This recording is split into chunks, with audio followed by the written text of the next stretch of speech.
Hello, good morning, and welcome back to Mirror Interpretation Todorova's page. I am late. I've been having a lot of technical issues with my computer and with my. I got a new headset that I'm trying. I'm trying it with you. Hello, good morning, whoever is here. You can say hi in the chat. I'm not sure if this mic works perfectly fine. Please let me know if you can hear me. I have had a lot of issues with this computer, with this live. For some reason, didn't allow me. So I been here for about an hour now, trying to solve the issue. Good morning, guys. Thank you for coming. Thank you for being here. Thank you for liking, sharing, and subscribing. I am gonna talk about how company monitors you this morning, and then I'm gonna answer to your questions. Um, I am not sure how this new platform work. Hello, welcome back. There is another platform on Studio which I don't even know how it worked, but for some reason it didn't allow me to stream directly on YouTube. So I'm using this stream thing. Hello from LinkedIn. Whoever is here, guys, thank you for watching. If you're gonna watch, if you don't, it's fine. So this morning we are going to talk about how companies monitor you, and I'm gonna answer a few of your questions.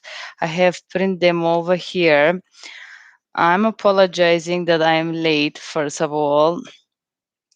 Second of all, I wanted to record also here on my Instagram. So give me a second to set all this thing up, grab a cup of coffee if you like coffee, or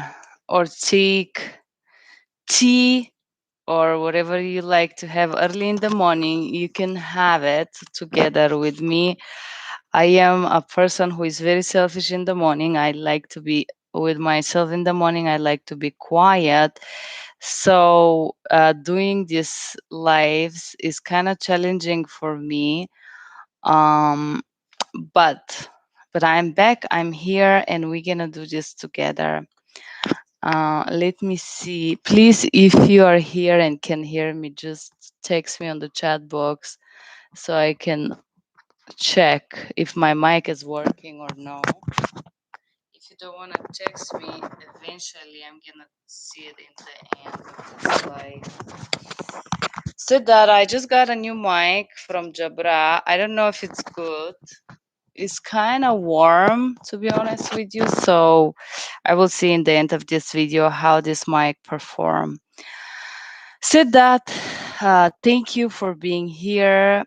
Finally, we're doing this live today, this morning. It's been like such a long odyssey to get here in front of you today. But I'm here. I'm here, and we're gonna do it. And if it doesn't work, well, c'est la vie, as they say in French. So I'm gonna have my coffee with you again, guys. And this morning I will talk about how company monitors you. I know a lot of people are stressed about the test, about the hiring process, about a lot of things that going on before you start working, before you start getting paid. But the truth is that you're monitored during your performance. Not that this is gonna change the way you paid. So the number one thing I'm gonna talk about, why company monitors you. Most of the company doesn't care what you do as long as you do the money. Let's say that you're this mule that make a money for a company. Let's say you get paid $30, they get paid $100 of the work you do. So basically, let's say $30 is for you. I don't know, $20 for some other kind of expenses. In the end of the day, this company do a little bit more than you out of your work. They don't really care what you do or how you do your job, because most of them, they don't speak your language. But most of those companies are obliged by the federal law to, I think I should start one of these lights. What do you guys think? It's kind of dark on this side. I could see in my phone is perfectly light, on my computer no. But anyway, so these companies, every company that hires you are obliged by, I think I'm gonna start one of these lights. Hold on for me, please. They're obliged by the law to monitor you. Let's see, how is that like? Now this is fun. This light is colored, so I don't think it's good to have it. I have my ring light, but it's kind of dark. It's been raining here in Denver, so, and I'm not so focused this morning because I had a lot of plans which break down. And this is kind of throw me off focus this morning. I'm a little bit out of focus for some reason. But so the number one thing why companies monitors you is not because they care for you, it's not because they care what you do or how do you do at work, but it's because they're obliged by law to monitor you. There is different points on the federal law that oblige companies to monitor you. And no, it's not that they care about if you're gonna omit a word or two or three, because actually the main best practices and best protocols by the law teaches you that you have to transfer the meaning. So d- diversity, like the difference between the test and the reality, is the fact that on the test, when the company tests you, they're gonna go ahead and check how much words you omit or substitute or completely forget. Let's say omit, or you don't interpret, or you miss. So the reason why these things are tested on before you start interpreting is because the companies want to make sure that you deliver the message. You transfer from one language to another language the meaning of a message, okay?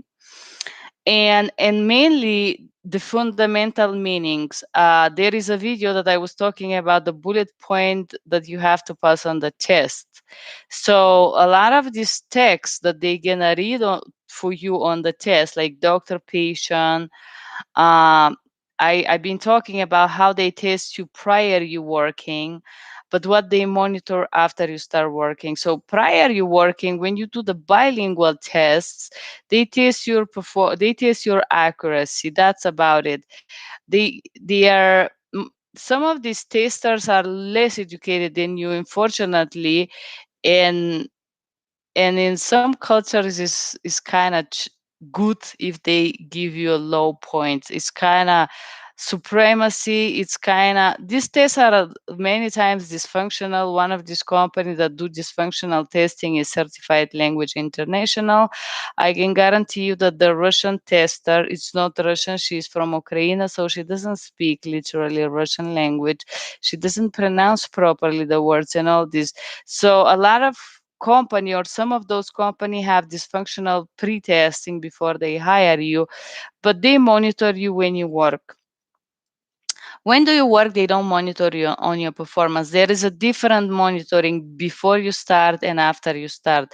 There is only one company here in the USA, for me working here now 7-8 years, that has been tested me on the target language while I was interpreting.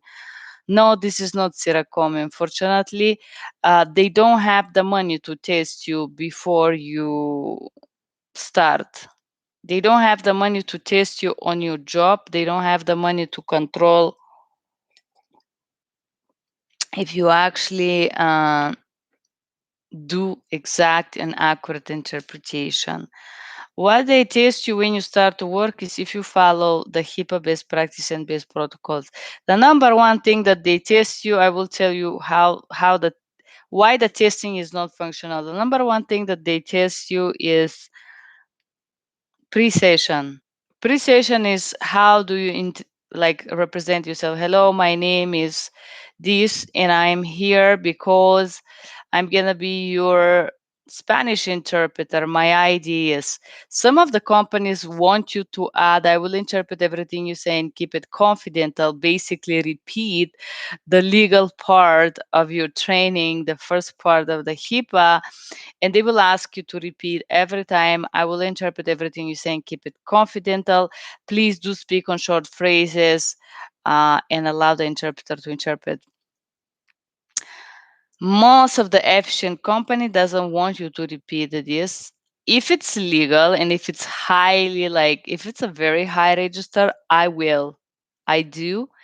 I do interpret that, and I do make sure that I stated before, if it's legal call, for example, if it's VRI legal or over the phone legal, yes, I do this. I just make sure that the parties understand, and I do it in the both languages. Normally, the companies that listen to your call, they cannot hear if you say it in Bulgarian or in the target language, whatever is your target language. They don't know if you do it. They can listen to you that you say something, but they are not sure if it's the same thing, because the truth is that most of the people that monitor you, they don't speak your target language. Number one. Number two is a little bit dysfunctional, because most of the people that are monitor, they don't have experience as an interpreter. They are not in, let's say I have 16 years, and I still think that I'm learning and I'm in the process of growing, and so and so and so on. Most of the people that are doing, hello from whoever is watching me on LinkedIn, most of the people that do monitor you, they don't speak your target language, unfortunately. So if they don't speak your target language, unfortunately, they cannot understand if you're doing this accurately or not. One of these companies that have a dysfunctional testing or dysfunctional monitoring, it's ULG, United Language Group. Anyway, so let's go back to the monitoring. So first of all, they monitor your pre-session. The pre-session is monitored because they want to make sure that you state your name and your ID. Most of the doctors or the patient, especially if it's ER, they don't care about this. They care for you to interpret or understand what's the matter. And in the end of the call, they will eventually ask you for your ID or your name or interpreter identification number. Normally, they forget. A lot of the really emergency calls, they go straight to the interpreting. You don't have time to repeat your name, to state. In the ER, the questions are short. In the police as well, they're short, and they go straight to the point, and you gotta do it, and that's it. Some of the companies ask you to make the pre-session. If it's 911 call, a lot of the companies have a shorter pre-session, because you cannot jiggle there and repeat the same things as a normal consecutive call, because 911 is not the same as any other calls. So talking about, oh, the police, let's talk about the police or anything like this that we have to do with fire or somebody's life. When you do a CPR on the phone, I don't know if you guys have done it, the same thing. You cannot bug with pre-sessions. You cannot exactly be so great on protocol, because first, your first function is to make sure that this person leave, whatever is the person that they are treating, they are making the CPR, whatever is the situation. And the number two thing, you eventually gotta have to repeat yourself, to repeat your ID, to repeat your session. But normally, the companies will not monitor you on 911, because already this is dysfunctional. It's already difficult for companies to monitor you on a regular medical call. Yes, they do have to monitor you because they're obliged by the law, and they have a certain points that they have to monitor you. So one is the pre-session. The second one is the post session, in the beginning or in the end of the call. The problem with the monitoring is that a lot of the times that they do monitor you, uh, they don't know where you are at the call.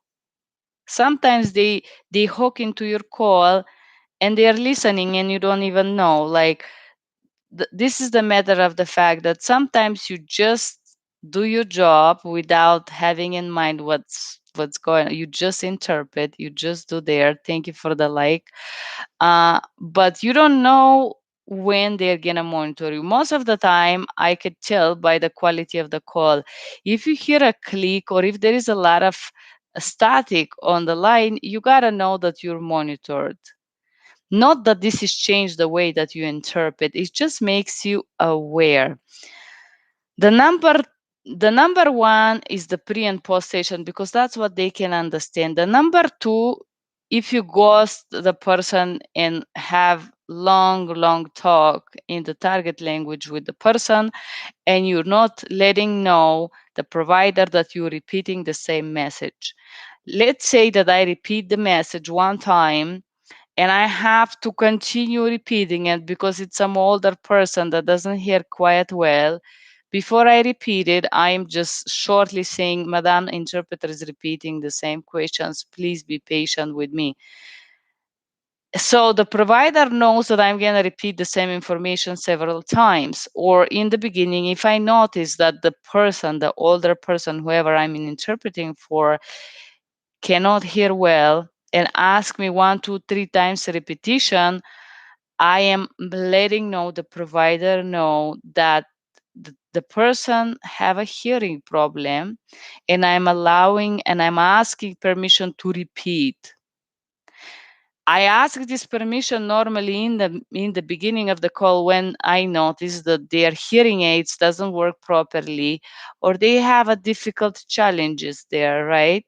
Especially if the people suffer dementia, they have hearing problem, they have a lot of health issues there in the medical, right?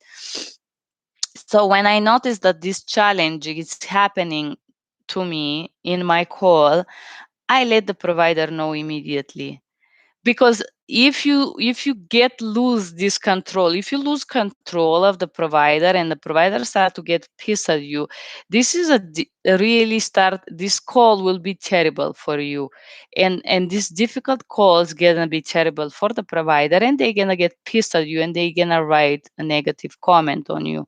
So I don't think, I think in 7 years I had one provider having writing a bad review for me. Normally, the monitoring people are the ones that they also called quality department are the ones that gonna get in touch with you and they're going to try to tell you what you do wrong. They always tell you that you do something wrong, but they don't tell you what. So let's get back to the monitoring. They monitor you your way of interacting with the provider basically if you're polite.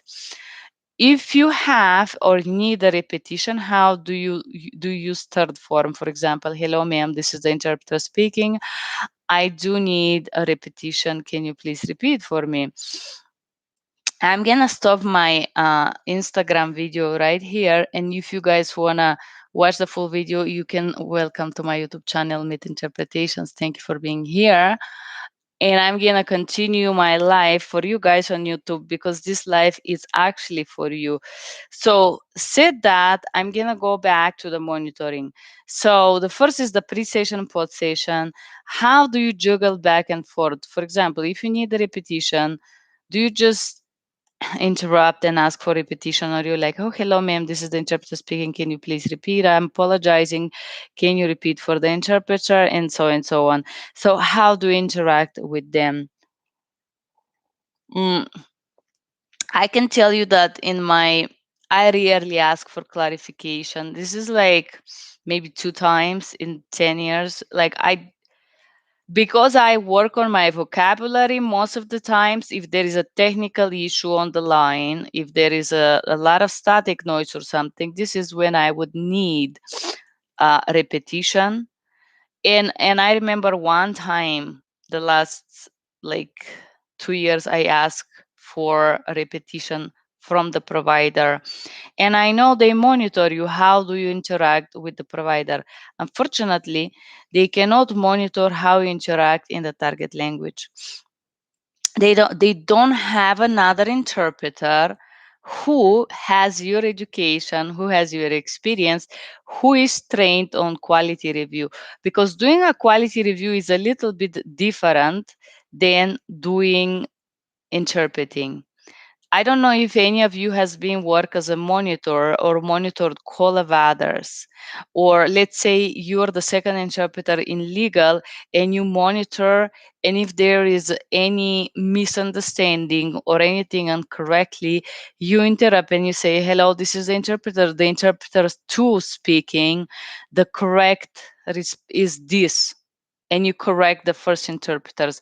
I had quite a lot of calls in the first year doing these monitoring calls where I'm gonna monitor the number one interpreter. I'm gonna be the number two, and I'm only gonna interject when there is this not correctly interpreting or not correctly rendering to the meaning of the message. But most of the times I'm gonna be quiet. I'm gonna take my notes, but I'm not gonna speak. I'm not gonna do nothing. I'm gonna interject only when there is a mistake or when there is a different meaning that she made. So this is little bit for me, it's a little bit more challenging than just regular interpreting. I was also interpreting in a sessions where I was the number one interpreter and somebody was behind me. Behind me when I don't see them, but they were monitoring my performance and they would interject when I made a mistake. I've been having this a lot with Russian and also with Bulgarian. So when you are in the role of monitor, for me it's more challenging. I prefer to be interpreter because I have to not only scan the way I'm gonna render it, but you have to be consciously aware. You listen not only the English, but you listen the rendition of the target language, which for the person who monitor is way more challenging.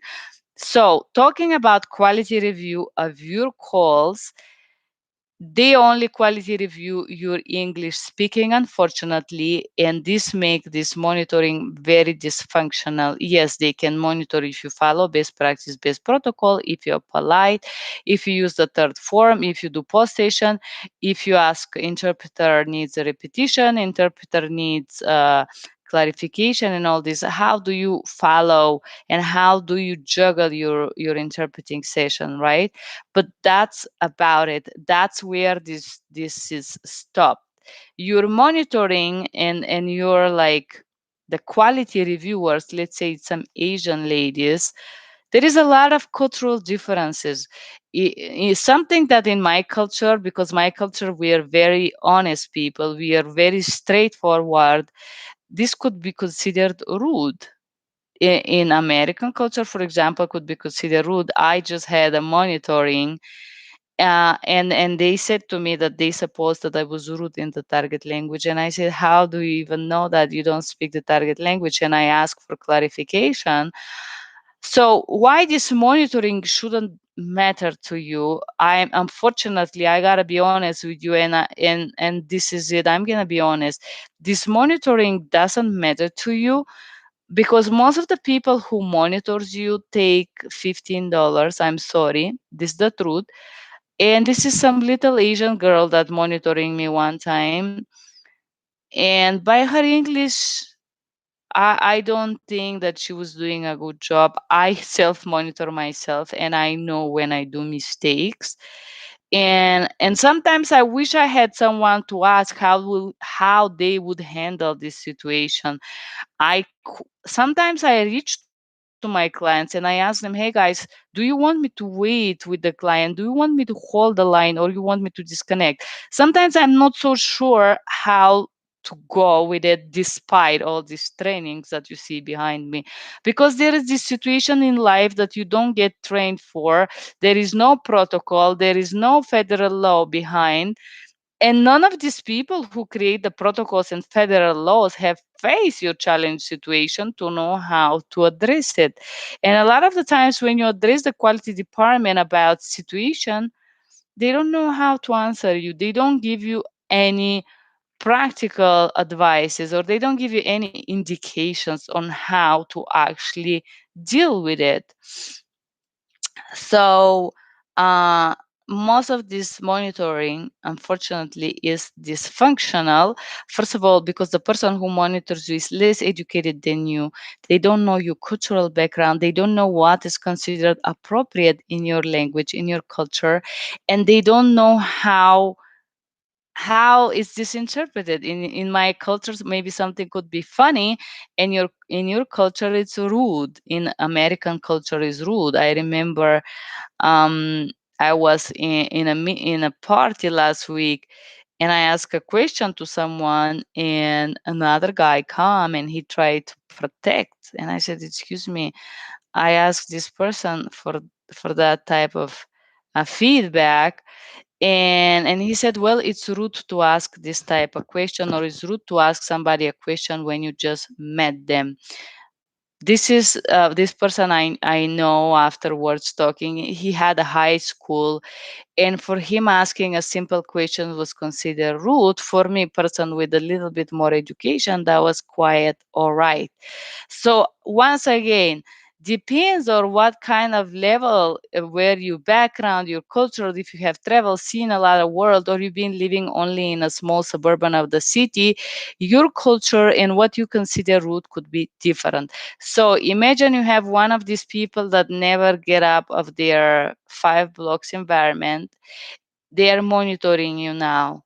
You person who live, let's say, in 10 countries and speak 10 languages, and they think that you're rude. How can you address this with someone who has less education than you, who is less experienced than you, who doesn't speak as much languages, who hasn't been to the university as you? So, what I notice in my lifetime experience, more people grow in their personal journey, more education they have, more lifetime experience they have, more they have read, more experience they have, less propensious they are to judge something that they don't understand. So, imagine you have somebody to monitor you who is hired by one of your client to, they are trained. Most of these people that take $15 an hour to monitor you, they are trained to best practice, best protocols. But a lot of them are not interpreters. They have never been interpreters. You, you don't even know, or they are being interpreters in some culture where submissive mean respectful. Let's talk about Asian cultures. When I say Asian, I don't mean Muslim, forgive me. I just imagine other cultures, like let's call about Japanese or Chinese people or Cambodian people. For them, obey is equal to respect. Submit yourself is equal to respect. When somebody is harassing you or like being rude to you, you gotta apologize and obey. This is a different cultural patterns here that interact with each other. How a person who is living this submissive environment can actually understand the beauty of democracy in country like USA and understand that everybody deserves respect, right? It's a very, very challenging matter to address the monitoring. But just because this situation is so ambiguous, most of the time when you receive a monitoring, I personally would tell you the best thing you can do is say, "Thank you very much. I appreciate your time. Thank you very much. I appreciate what you sharing with me." And that's about it. I did try to ask clarification on my monitoring and to ask how exactly one of the companies that give me this bad feedback was CLI, but with their terrible service. You're gonna see a video next week how it's like to work for 35 languages, which is total nightmare for me, which is over because I decided to stop providing services for them. But you're gonna find these people that will send you these very strange feedbacks, and you're gonna try to understand where did you go wrong or what you need to improve. Most of the times they cannot tell you exactly uh, how they want you to represent them, how do you breach the law, because I had accusation of this of CLI not being partial, being impartial. This is a very serious accusation, having in mind that I work on the phone first of all, and I never meet none of your clients. How can you even tell me that I'm impartial? Like, why you even This only let me know that their monitoring person doesn't know what they're doing. When I address this, and I addressed this, I told them that you guys cannot send me such an accusations, and we rather stop providing services with each other because I take my job very seriously. And honestly, I don't want to deal with CLI. That was the truth. But said that a lot of companies will just monitor you in English, will monitor your performance in English language, and that's it. That's about it. You're not gonna be monitored on your target language, unfortunately. Oh, or fortunately, I don't know. Depends on the situation. Depends on how you wanna address this matter. This this headset is so they're. I think this is leather. It's making you sweat. I prefer the cheapest one. Anyway, I hope the sound is good for you. Hello, I see two people are here. Thank you guys for being here. But said that a lot of this monitoring is completely dysfunctional, unfortunately. This is just because they have to do it by the law, but they don't do any practical monitoring.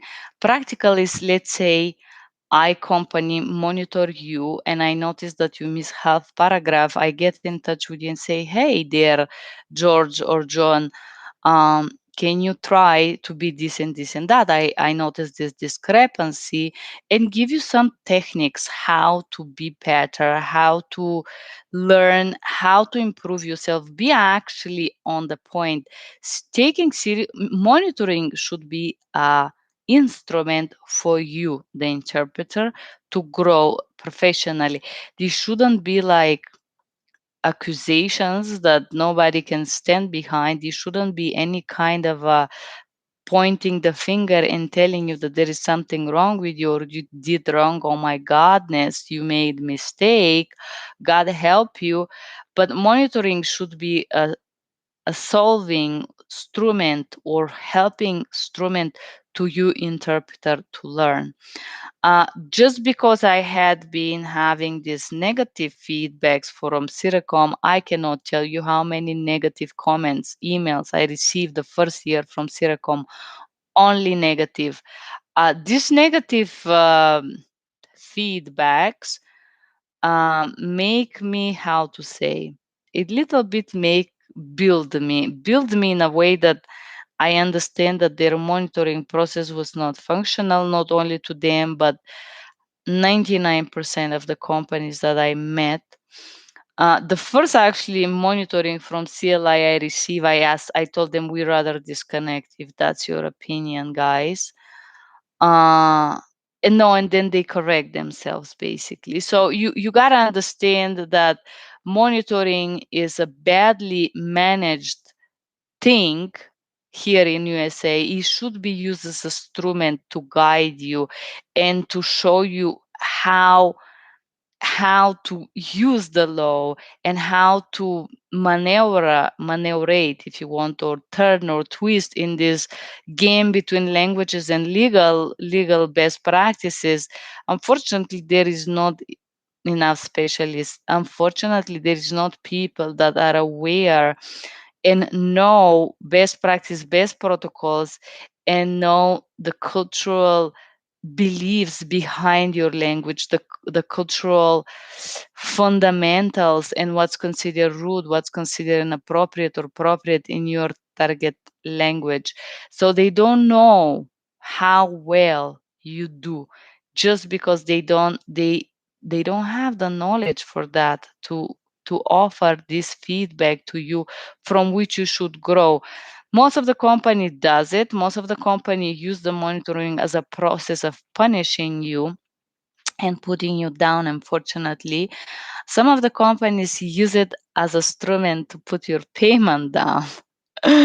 Which is even more incredible because monitoring should be something that help you the interpreter to grow, help you understand better how to apply these theoretical legal parts that you learn, and instead of that is not.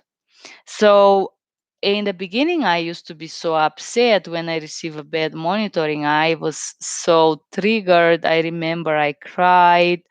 I used to call the monitor and ask them what's wrong, what, and they couldn't explain me. They couldn't tell me. They would just tell me that I have to do it better and try harder. But what exactly was that I was not doing correctly, nobody could tell me. Um, CLI, after I decided to disconnect with them on the 6th of this month, they did keep sending me calls even if I was online, and they call me and they insist for me to take calls. And I said, whatever, I will take some calls with them. And so after maybe 10 days after I request them to disconnect my line, they sent me this email telling me that I was impartial. Uh, I was like, I didn't understand. They not send me. They don't tell me interpreter. You're impartial, and they send me the best practice, the California best practices, and then the regular one, and the national ones, and you're impartial. How I'm being impartial over the phone. So being impartial, it's very difficult when you never see your provider and uh, you're the other person that speak that. How can you be impartial? I interpret everything that it was said. I did not offer cultural framework, but it was a scheduling of a call. Either way, when I asked CLI what they mean by being impartial and how can I improve myself, they ghosted me. And I tell them, guys, we rather disconnect. I disconnect first Bulgarian in the end of June, and then I said, these guys are terrible. I don't want to deal with them. Then it was this thing, okay, you being impartial. They didn't tell me in which language I was impartial. It was it the language, Bulgarian language that I disconnect, or Italian language, which I rarely did with them. But in the end of the day, they were bugged because I disconnect the language and because they were reselling my business and they were doing money out of it. So I decided to be broke and be poor and not provide services for them like broke, but not do money, because I didn't want to deal with them. And then they send me this impartial comment, and when I request clarification, nobody respond to me. And I said, you know what, you rather disconnect Italian as well, which they ignored for about 20 days, and they finally disconnected it in like this week, I believe. So said that most of this monitoring, you should not care about it. I'm so sorry to say that whoever, guys, I know you by law you gotta monitor the interpreters. I'm aware of this, but I'm telling you, you do a dysfunctional job. And if you guys sit there as an interpreters and you receive one of these emails that grills you and tell you that you're doing a terrible job, you don't have. I'm telling you, you gotta get out and go grab a coffee or something. Go on a walk. Seriously, I would tell you not even respond to it. And the reason why I say don't respond, because if you ask them to clarify, they will ghost you. I haven't had one company in since I work here in USA. I will address one company, Best Union, that works in Europe for trade fairs. They did train me, and yes, they did give me a framework, and mostly all of what I learned it was from them. I learned from BTG a lot, but nobody helped me to understand how to apply all these legal parts and how to jiggle them in the phone or VRI or whatsoever. I learned a lot from CCHI about this dangerous sign when I go to work in person. Sorry. But the truth is that nobody tells you how to apply this law. There is nobody on the monitoring that bothers enough to give you a clear communication. Let's say, okay, if the person smile, you got to clarify why they smile, if that's something cultural. They tell you to decide when to offer, for example, cultural clarification, which for me means I'm going to offer it only when necessarily and only when I interpret with the doctor. I'm not going to offer a cultural framework when I schedule an appointment, guys, because I don't think this is appropriate. I don't think it's appropriate to sit and explain to the scheduling department something that they don't, it's not gonna change anything for them. They are not provider, they are just a scheduling department. I'm there only to assist them to make the appointment, that's it. I do not offer cultural frameworks on the schedule department. I do not offer cultural frameworks in all of this transport scheduling or anything. Like, why? Financial department, do you guys offer cultural framework when you interpret for the bank, for example? A person is there to open a bank account. Are you gonna offer cultural framework that in the culture they don't understand what's the difference between credit and debit? Because some of them don't. I will offer a cultural framework between debit and credit card when we are in the complaint department, and we have to understand which card we have a trouble with. But if we're gonna pay a medical bill, I'm not gonna tell the person that the target language culture doesn't have difference between these two, because in other countries they don't use credit cards. They don't care about this. So when do you provide these frameworks? When do you provide cultural clarification? Because the law doesn't give you this gap. So said that 99% of this monitoring is complete wasting of time. And here I'm gonna wasting of time, I mean wasting, you should not take it so seriously. That's all what I mean, because most of these monitor people, they get in the middle of conversation, in the middle of the call, and then they accuse you on 5-second listening without even knowing if you request permission in the beginning of the call to repeat or not. Because your job as an interpreter is to make sure that the call runs smoothly as well. You cannot ask for permission to repeat in every phrase when you know that the person hearing aid doesn't work correctly. This is you doing a terrible job. So for me, I will ask one time permission and I will get the answer and go back to the provider. But how the monitor department will even know that if they didn't hear the whole call? How they would monitor you based on 1 minute and tell you something that they guess, right? So, unfortunately, this is my opinion about the monitoring. How the monitoring is applied, the monitoring should be applied to serve you, but is not. Let's go to your questions and comments. I have printed them all here. I see there's 4 people here. Thank you guys for watching me. Um, I am going to answer the comments now, so we're not going to talk about monitoring anymore. So if you don't want to listen, you can leave this live, but I like to address my guests and the people that comment here. Actually, this live is for them. And I think I would make a more detailed recording. I will structure it better about the monitoring process, the target languages monitoring, and how to know when they monitor you. These kind of little strange things that you can kind of notice when you work. Also, I will tell you there is one type of monitoring that you cannot guess, and I find this is the only type of monitoring that is functional. This is when you have a fake call. What is a fake call, guys? I don't know if you ever noticed. I know some companies does it, and I think this is the only way to actually see if somebody is really doing a good job. What is a fake call? I don't know if I see there is 4 people. Do you guys know what is a fake call? Have you had a fake call while you were working? You can write me a comment if you want to.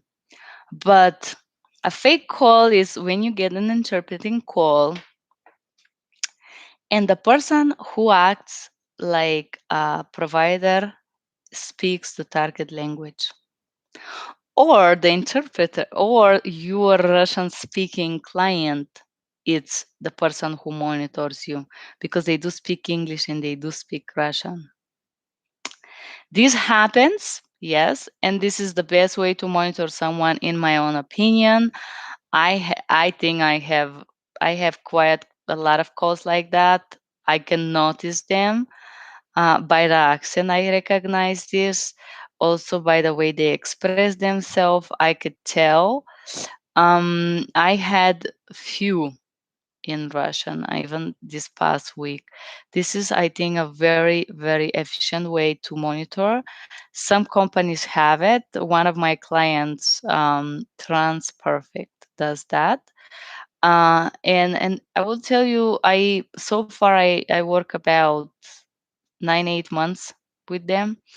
I have a pleasure to work with them. It's they're very educated, very polite, but you never know when somebody strange get into the company and start to do weird things. So, but yes, there is a fake calls, and they listen the both your English, your interaction, your best practice, best protocols. This is the only type of monitor that I think is functional. I would tell you, Circom doesn't do very good monitoring. All of these companies that I read about, they don't. I don't know. Stratus Video said that they monitor my Bulgarian. my That was like maybe 5 years ago when they monitor me in English and Bulgarian, and they give me higher score in English, which was very strange, to be honest with you. So I don't know how they did this, but I know some of them do it, and I will tell you, this is the only real monitoring you can get, as real as you can get, even though the person who monitors you may be not expert to best practice and best protocols, if they are bilingual, of course.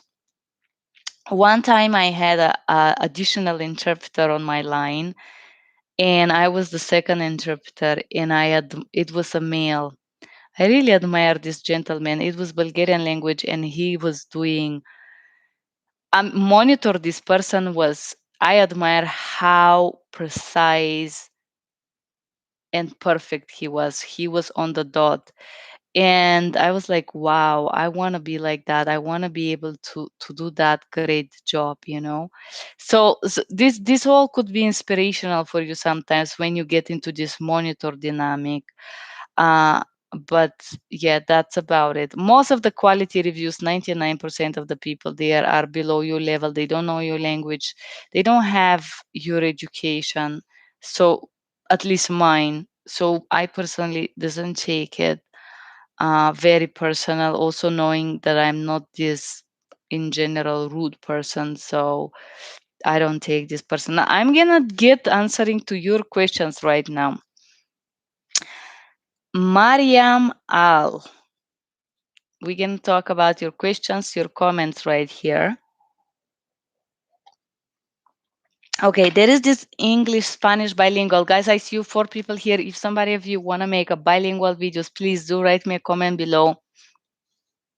Whatever languages you speak, I would like to make more videos in different languages.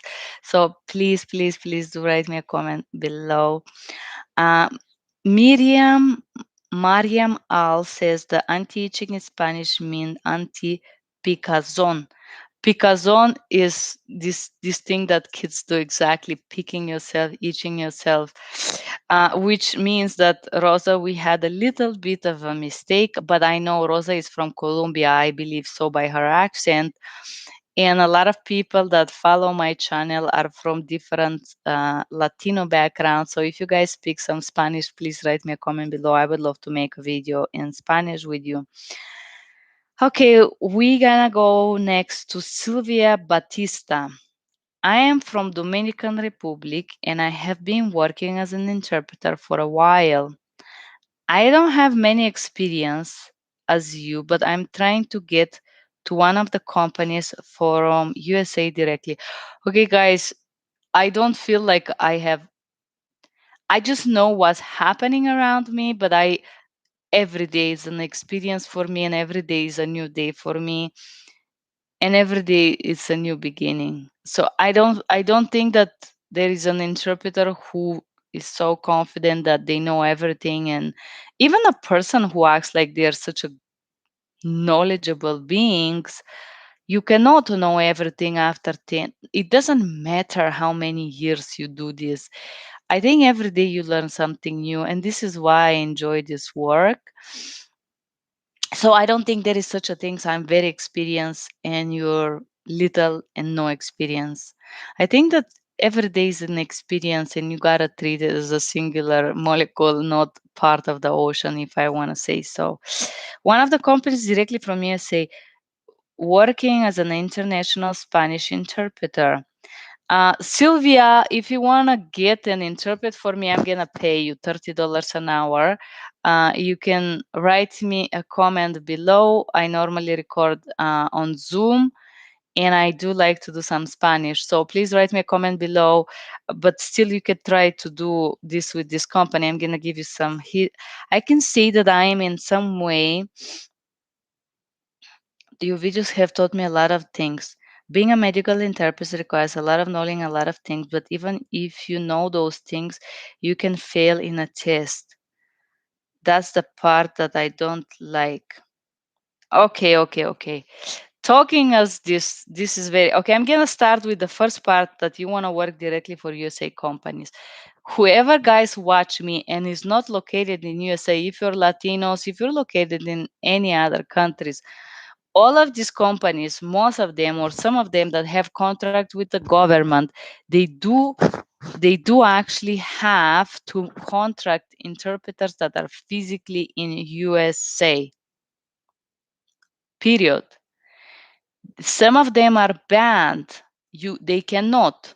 For some projects, I cannot hire people in India that gonna cost me nothing. I cannot. It's forbidden. You cannot do this by law.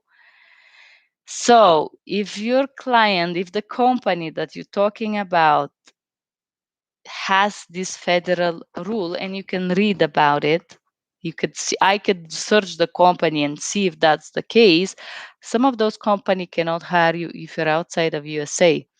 So it's not about your knowledge, it's not about you being a bad interpreter, but simply because you're not physically here. You not only if you're physically here, you can come here and get physically hired here, but if you go back to border with Mexico, you cannot work in Tijuana. You cannot work from Tijuana. And the reason why is some federal road. We're talking about cybersecurity. I have some trainings about this. I think it's this one. It's not okay for you to be hired outside for many other reasons. I'm not gonna go there, but just you guys know, if you're outside of USA, some of this company cannot hire you.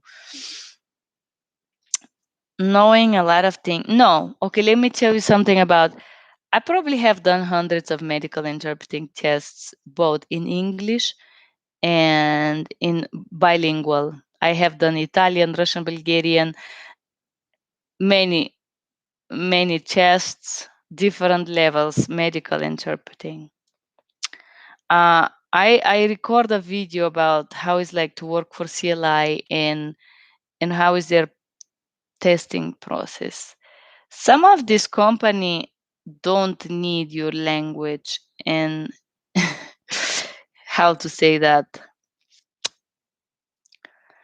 Okay, I'm not gonna say it, but what I'm gonna say is that not passing a test doesn't mean anything. Literally, maybe the person who tested you doesn't know what they're doing. You don't know what's behind the scene. I remember one time, my first time I failed a test, I would never forget it. It was Russian. I studied Russian in the university, and back then I was not. I am insecure still because my biological father was a Russian person, and Russian was kind of banned for me for many years during my childhood as a wrong language that I should not think about. So as a child, I always wanted to learn Russian. I didn't know why at the time, but later on, I discovered I was adopted in this country where I grew up in, and I discovered that I was half Russian, half Italian, which at the time I didn't know. But in my adoptive family, I was forbidden to speak Russian, and I wanted to go to school and study Russian. And I remember my stepfather questioning me, "Is like, why Russian?" I'm like, "I don't know, it's beautiful and I like it." And he said, "Better English." And I'm like, "But no, but..." So he made me study English, and I wanted, and I have this attraction toward Russian. So I had to have a legal age to get a Russian class, which was 16 in my country. I could not study Russian because it was forbidden for me. And I remember I was 17 when I got in high school, I could pick my first Russian class because it was forbidden for me. So, story, let's get back to the main story. But anyway, talking about languages, not being sufficient on a test doesn't mean that you don't know. So there was this company that tested me, and they told me that I'm not good enough. They didn't tell me how much was my score, but I was so crushed and broken hurt that I couldn't pass the test. That I was like, really, I was thinking about like these 7 years in the or 8 years that I study Russian. I get the level C2, which is the highest, and I keep going every year to keep my level, to speak, to listen, to exercise this language. And I was literally broke. I was like, how is this possible? Uh, I failed one English test, medical terminology. I didn't know the word dandruff. I know in Bulgarian, I didn't know it in English. And the second word that I didn't know, it was hysterectomy. Yes. So failing a test shouldn't be something that stopped you. I failed these two tests. The first one was in English. So I went and I studied medical terminology. And I passed it the second time. The second test that I didn't pass, and I'm like 37 next month, like next week. The second test that I did not pass, it was in Russian. Ah, I don't count CLI because they're a joke, because I just did so many Russian trainings now that I'm confident in Russian, not 100%, but 99. So the companies that doesn't let me pass the test, they want to train me and they ask me $2,000 to train me. Ding. What do you guys think about this? So, no. I mean, the first time that I fail on the medical terminology in English, I knew, I am honest, I did not study nothing. I did not even open a book. They didn't even tell me what's gonna be like. They told me it's gonna be general English knowledge. I was thinking, uh, I was studying in a medical university in Bulgaria, and I had a lot of friends that would study medicine, and I would have a lot of conversations in these thematics. So I had a lot of cultural knowledge about it. So I was kind of convinced. But when we went to the test and it was strictly medical, well, I failed it one time.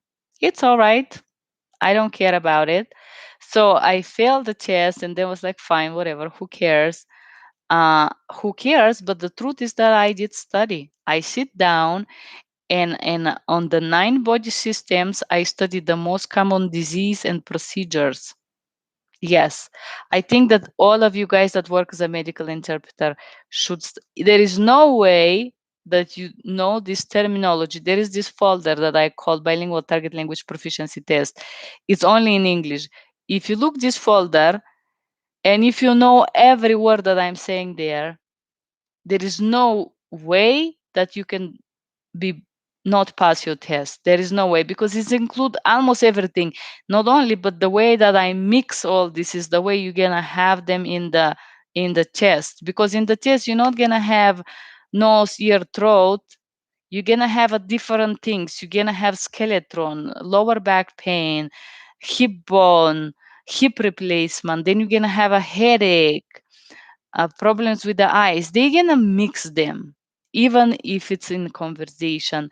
And I mix them in the videos, so I cannot reveal the test by law, and I did not, but I give you samples. And if you read this, if you see this, there is 14 videos called bilingual lingual target language proficiency test, where I talk about different tests.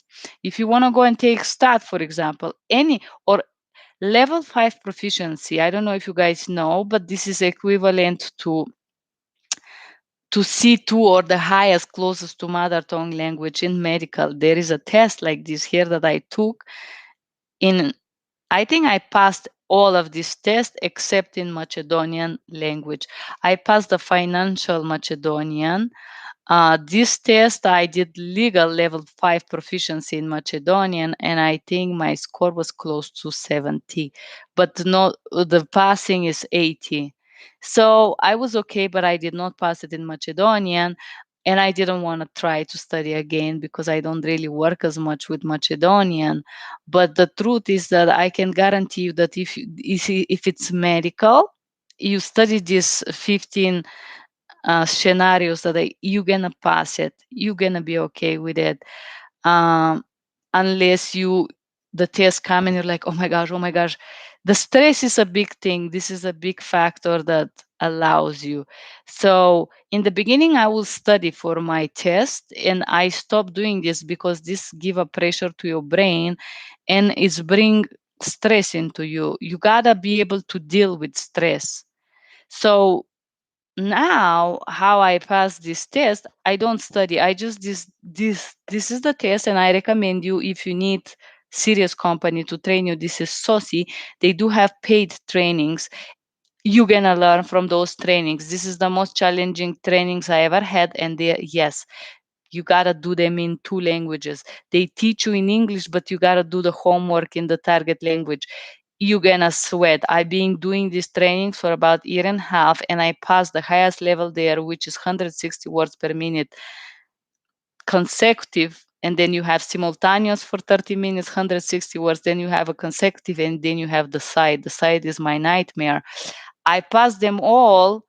I learned so much, but you gotta do the work alone. It's not fun. You're not gonna have fun, but I'm telling you, you're gonna learn a lot from them. I know it's reachable. It's about $600-700 for the training, and it's worth it. It's worth it. Trust me. I don't know if I'm gonna work with them. I do have a contract, but the I didn't even care to work for them because it's still 1 year that I study for free, and I make all this testing, and I have not worked for them, and I don't care if I'm gonna work for them. I just wanted the training because the trainings with them are serious. I will call them severe, severe trainings. So there is one training that I will recommend you, and it's this one. It's called Bridging the Gap. And actually, what Bridging the Gap does to you, it goes and teaches you 9 body systems. They give you a book, and you have, they give it to you in 2 languages actually. So they make the classroom is in English, but you have the book in the target language. All of these companies train you in English. Nobody trains you in the target language, unfortunately. But Saucy tests you in both, in English and the target language. Stat tests you both. A language 5 proficiency test tests you both. So they, you cannot find somebody that train you in Spanish in this case. Talking, okay, there is next comment. Sylvia Batista, also I get nervous. I hate that. Okay, one thing about being nervous. And I think you guys should remember this before testing. Do not study. I'm telling you, do not study. Do you speak Spanish? You got to work on your confidence. If you study for your test, you get even more nervous. I don't say I don't study. Okay, don't understand me wrong. I do study every day, and I do have a special notebook that is not here, but I could show you where I write the words that I don't know every day. And the first year, I would have 20 words after the end of the day. Now I have 3 words a week that I don't know because I know them all. Study in the end of your working day. I have a special vocabulary, which is a notebook. When I take notes and I find a word that I don't know, I will write interrogative sign. And in the end of the day, I will look at in the 4 languages and I will write it. I have a book with 4 columns. I will write it in English, in Russian, in Italian, in Bulgarian, in Macedonian. So this is a practice I advise you to do while you work. But no, there is no such a thing that you could sit and learn 9 body system in one day before your test or all the terminology. Now, when a company called me and say, "Are you ready for test?" Yes, I'm like, I want to schedule the test tomorrow. I'm ready right now. I don't want to wait 3 weeks for a test. This is wasting. Come si dice in italiano, ova o la spacca, which mean there is no reason for you to stress upon a test. What I say to myself before each test is like, go there and do what you know to do best. Don't worry.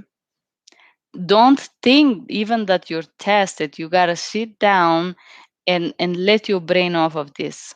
I don't think about it. I'm just listening and interpreting. This is why I know when companies bullshit me when they tell me that, for example, CLI, they told me that my result was 30% in Russian. This is like not even saying a word in Russian. Like, how do you give this percentage to somebody like me that I studied with a professor from St. Petersburg for 10 years? Like, you gotta be kidding me.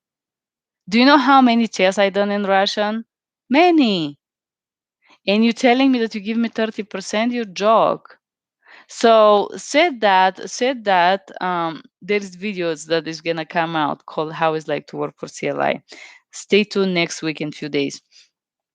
Okay, so the nervousness come because you're afraid of being judged, right? Why you nervous? I was nervous this morning because my computer didn't work, my camera didn't work. I was frustrated as F. Like I had a plan to do this live in a certain frame, which I get out of. I had planned my time for today, right? I wanted to do certain things, which I probably wouldn't be able to do. The influence of a good teacher can never be erased. Yo. So said that, why are you nervous? Work with yourself. Like what this is what I do. I do this. This is very ancient Buddhist. I was in this ashram, guys. I'm a yoga teacher. If you don't know, you know now. American certified. I can teach yoga full time if I want to. So being calm is coming with something related to self confidence. I think every normal human being is insecure. I do have my own insecurities, which is normal. Um, but how to say, there is unhealthy nervousness. This is unhealthy nervousness that take you out of your focus, and this is little tight in the stomach type of nervousness that makes you kind of focus and strong and like ready. You know, when you run 1 mile every day, imagine you're running 1 mile every day, and one day somebody's gonna see for how long you do that. Check the time. If you've been running for the last 1 year, you're not gonna be so nervous for this 1 mile, and by the fact that somebody's gonna kind of monitor you running. You have done it millions of times. You know that you're ready. It's fine. I'm just gonna run it, go wherever goes. So the same thing with the chest. You being nervous because you're thinking too much, but you're not thinking for the right thing. Your brain is playing a game on you. You're thinking, oh my gosh, am I gonna do good? If I don't do good, are they gonna hire me? If my percentage is low, they're not gonna pay me what I want.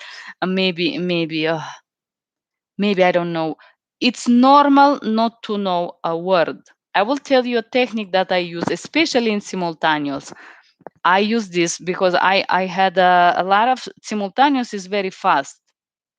Okay, so you cannot know every word, and sometimes you know the words, but at this precise moment when they ask you, for example, gallbladder, you don't know it in the target language. Let's say, I will give you example here. and I will give it to you in few language. I had a gallbladder removal like 4 years ago because I had stones there. That's what the person says, no? У меня был, и let's imagine that we don't remember the gallbladder word, because this is the first number one word that you're gonna get points if you interpret it in the test, right? The gallbladder removal. У меня было отстранение, and if you don't know gallbladder, I would say gallbladder 5 лет назад.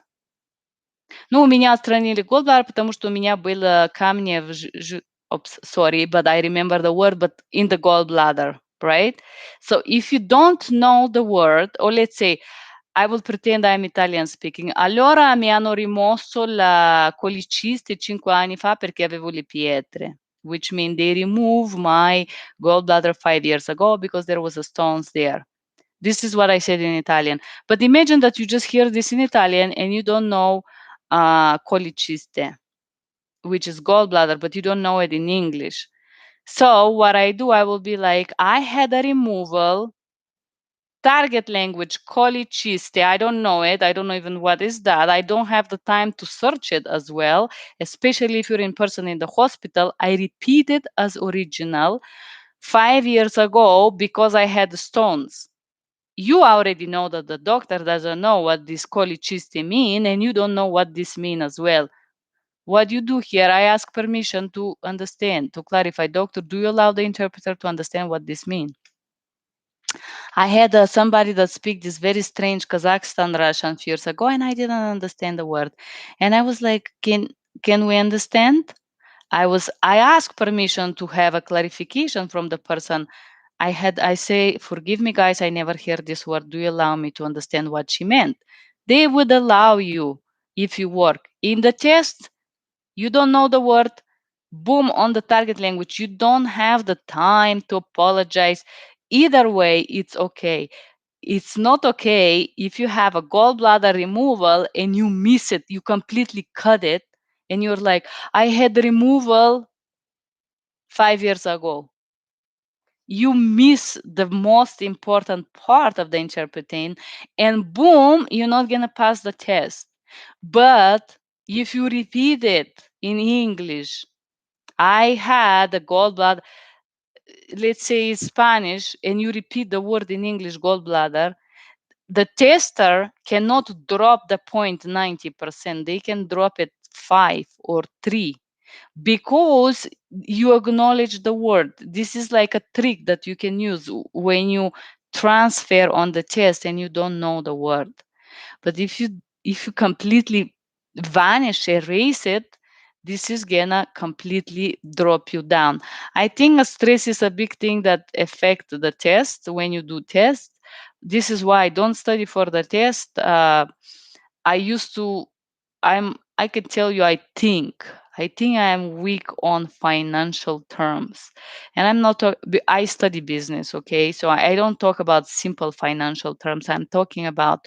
I don't know if some of you have interpreting for the stock market in New York. I did this for some time, and some of these terms, I know them, I heard them, and I keep forgetting them. So it's kind of normal, and I do allow and acknowledge to myself that this is not so strong for me because I keep forgetting them because I don't use them as much. But the stress is not something that you should worry about. It's kind of normal. Important is that you stay, you try. When I did this 160 words, do you know how stressful is this? Because the problem is that your brain is trying to understand the meaning, but you don't have the time to understand the meaning. You gotta interpret, you gotta render. Don't think, don't think about it. Just relax. Relaxer you are, better you're gonna do the test. Just sit down and relax. You cannot learn a language in 1 hour, 2 days, 1 week before the test. There is no reason to be stressed. And I will tell you, the companies that really stress you, they're really nightmare to work with. And the ones that make the test, follow the rules, they're like, okay, it's easy to work with them as well. And you don't want to have some terrible people who beat you every day on the phone, like CLI, for example. I'm apologizing if you guys work for CLI. This was my experience. Let's go again. Andre Chong. Hi, Andre. I've been noticing you commenting on my channel. I'm happy to have you here. Thank you for your comments. I do appreciate you watching me. Isam Sami says, thank you very much for medical terminology. Isam Sami, my goal is to create more medical terminology videos. So thank you for supporting that. I feel like a lot of people doesn't understand why I do this, but the truth is, if you're gonna ever work as an in-person interpreter, you need to understand that there is no way that you can check words there. I do have a back, it's right there, it's ready. I never write on my in-person interpretation. Noami Villegas, thank you for the information. It's MITS training in the target language. Okay, guys, no, MITS training, she's talking about medical interpretation training school for the interpreters. No, I don't think the training is in target. The trainings are in English. Some of these organizations give you the vocabulary, and this organization is bridging the gap. They will give you a book in the target language. I have not done a training. I have done a different training with CCHI. They do ongoing Zoom training, one this week, but now they do it in English normally. I haven't done interpreting training for them, but I haven't heard about the company that do it in the target language. I want to be this company doing this type of training in the target language, but I need to find the right person that want to do this with me. Alvaro Santa Cruz. Okay, keyboard versus pen and paper. I will tell you, pen and paper forever, always. If it's in person, absolutely none of it. If it's consecutive, you cannot take, if it's simultaneous, you cannot take calls. Consecutive, pen and paper. For me, it's faster. Sometimes I try to use, I work on one device and I try to use the second device to take notes. It's slowly. I am a very fast typer, believe me, who knows me, I can type long messages for very short period of time. A lot of people are with a lot of orthographical mistakes, of course. I admit that. I am very fast at typing, but I do have to admit that pen and paper is always better. And some of these technological notebooks make the messages disappear. And sometimes when you dial out calls, I have like 5 of those. I have one in my nightstand. I have one here. I have one in my purse, one in my car, and one in the table over there. Like, you, it's faster, and there is millions reasons why. At least for me, it works better. That yeah. This is my experience, Alvaro. Maybe you share your experience below. I don't know. Uh, Liama El Gourani. Liama. Hi. Hi, Liama. Ioana, you're educating interpreters itself for and giving insights, not just providing information that we are able to Google. Thank you. Yes, I appreciate that. I'm preparing to get certified and your videos are valuable. Would you share your experience with the best companies to work for? Also for certification, can Spanish as target language get paid 35 per hour on site? Or is that for other languages? I'm in Florida, by the way. Okay. Okay, so let me tell you something about. First of all, if you have a CCHI, which is this one, which is the most difficult test to pass, and you have a bridging the gap, which is the one above, Spanish interpreters, I know you guys, I will be honest with you, Spanish is a low paid language. Most of the interpreters take $25. This is the truth. I do not think that you can get 35 in Spanish. unfortunately. But I think that you can take 30. And there is a certain things that you can do to take $30 as a in your target language as a Spanish interpreter. Uh, there is different things that you can do in order to do this. I do have a training that I am planning to release this training for people that subscribe in my YouTube channel. I am organizing this. It's behind the scenes right now. It's not elaborated yet, but there would be things that you can do in order to make yourself more worthy. And this doesn't mean always just to speak the language and just to be the interpreter. There is other things that make you more valuable. I did a training. I still do this training. Now it's about a year that I'm training a person, William, who do Thai language with me, and I'm happy to announce that my trainings give great results.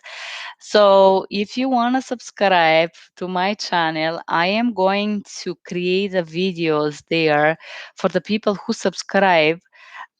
It's going to be a special training on how to request more money, how to look, how to present yourself.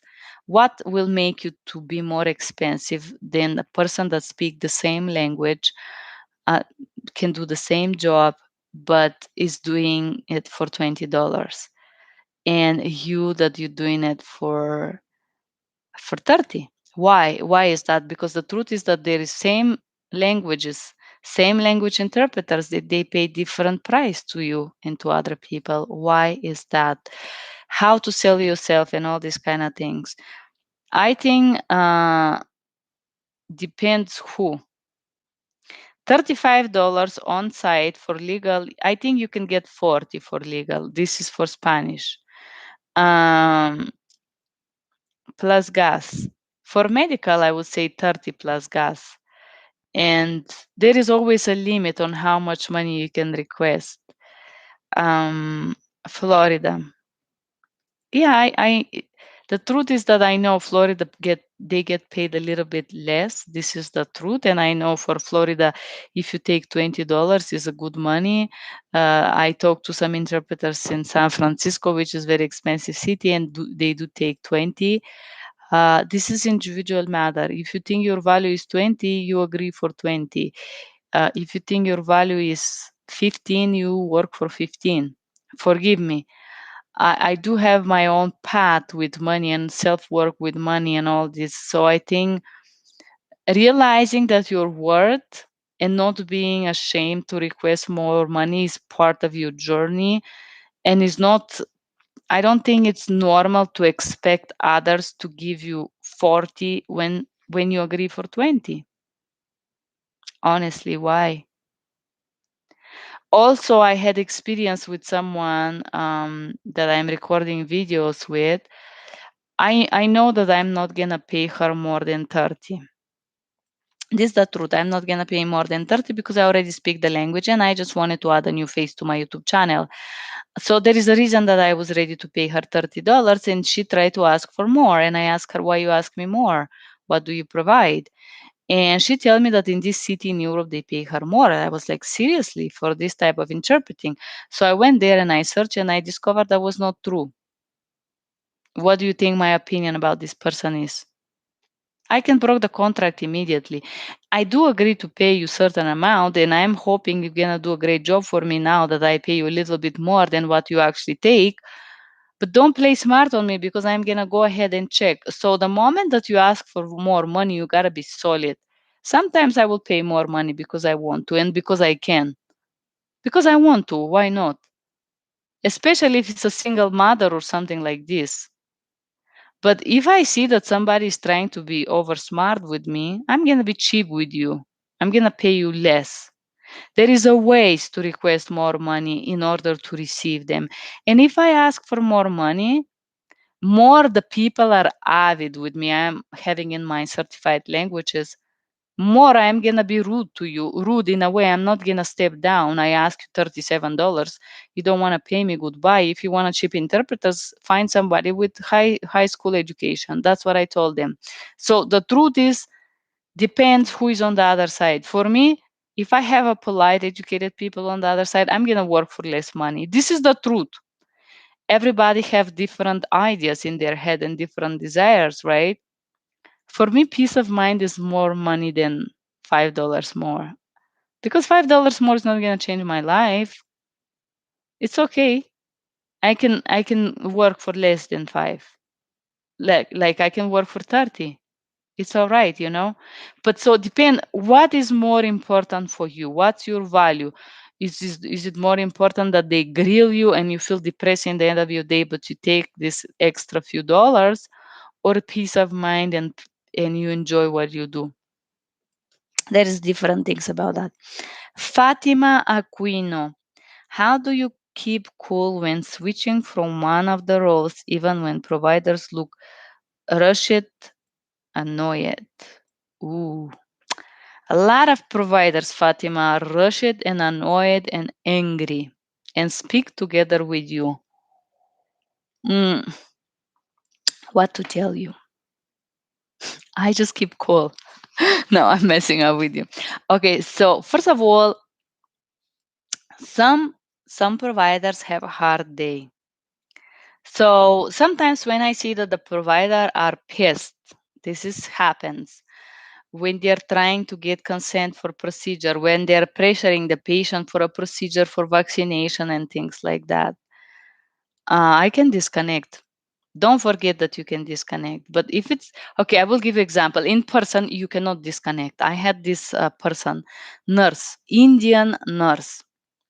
There is this lady that I go to this hospital in Boulder. She is a doctor's nurse, assistant. Oh man, this lady is so rude, extremely rude. She is loud, she is shouting, she is um, ignoring when I interpret. Then she asks to repeat. Many little things. She's clearly annoyed, and I felt like she was annoyed by me. What I do, and I will tell you, uh, you cannot ignore provider that is rude, but you can ignore their rudeness. So let's say this is the provider and I am seated. The patient normally is in front of me in this cabinet. This is how they situate you. She's here and the computer is right here and she asks questions that she have to type on the computer, right? And she would interrupt me, speak together with me, and I will ask, please, ma'am, politely, can you wait for me to finish interpret because I have to do that by best protocols, best practices. I always address when I ask them to do something that is out of my role of interpreting, I'm clarifying. This is the interpreter speaking, Madam, would you please allow me to finish interpreting? And then you can go ahead with questions. So they allow you, they don't have a choice. Another technique that I used to do, if she is trying to speak together with me, I continue to render the message that I was rendering. Once I stop render the message, I am asking, I am interpreter, I'm apologizing, ma'am. Can you please repeat? And can we please not speak together? Which mean I don't tell her, don't effing speak together with me. I acknowledge that I speak and she was speaking together with me, but I'm put it in a way like we both did that. It's my fault as well. And I want to try to do my best. So can we respect each other, please? So one way to show that they're rude and they know when they're rude to you, I just focus on a dot right there. So she's talking, I'm not even gonna look at her. I'm just gonna listen and render. I don't give her an eye contact because the truth is that I don't have to. And normally when they're rude and annoyed with you, they want a reaction from you and I just don't give it. I'm not giving you this satisfaction, especially in person. I will ignore it. Ignore it doesn't mean I'm not gonna interpret. I'm just gonna stay focused on the interpreting, and that's it. Period. Post my post. Thanks for Rana Mustafa. Hi Mustafa. Thanks for sharing your experience. You are welcome. Uh, all right. Fernanda Plaza. You both girls are fantastic. Love your videos. Thank you, Fernanda. I am looking for somebody to speak Spanish with me. Then we have again Silvia Batista. Okay, I think we respond to Sylvia Batista, and then we have Liliana Nevarete. I think there are too much comments and I was not able to print them off, but I will try to type your response about it below. Super helpful and great interpretation. Thank you, Liliana Navarrete. She's speaking about the Spanish bilingual video. This was all my comments today. I'm pretty tired. I'm speaking about an hour and a half now, guys. I will say thank you for being here. Thank you for liking, sharing, and subscribing. I'm getting ready to launch my special subscription button soon, where you can find training videos on how to. It's gonna be a special course. I think I will release 2 videos a week. Mm, what are the things that stop you from gaining more money or requiring more money, and what you can do to get to that level, to feel confident to request more money and feel more worthy. Said that, thank you for being here. Thank you for watching these videos. I appreciate you guys. I hope you do have a beautiful Saturday, and take care. Bye bye.